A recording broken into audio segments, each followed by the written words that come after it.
You know, for me personally, the Geneva Motor Show is probably one of the best.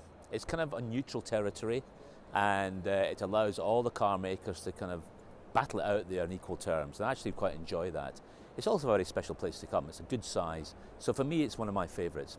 It's very important for Jaguar and Land Rover because it is so international, and it gives us a chance to really get these cars out there on an equal playing field. That's what really matters to us. The reaction to I-Pace has been phenomenal. If you go online and you see what the media is saying about it, it's been top marks everywhere. And some of them have actually had a chance to drive it now, so they're really getting a feel of what the car is about. And I think it's going to be huge.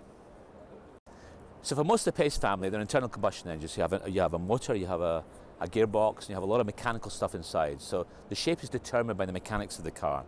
With the I-Pace, we have an electric platform which gives a lot more freedom. There's only small motors in it, so it allows the designers like myself to create a shape on top which is much freer, it has much more scope, and actually you can give more room to the occupants of the car. So it's much more efficient.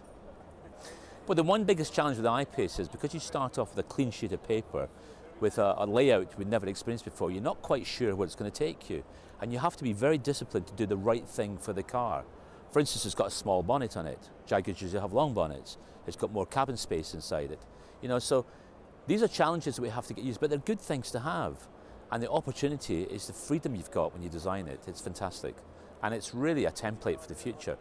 I predict that I-Pace is going to be a template for so many cars you're going to see over the next 10 years. The great thing with the interior I-Pace is because you have more room, we're able to maximise the amount of space that's usable.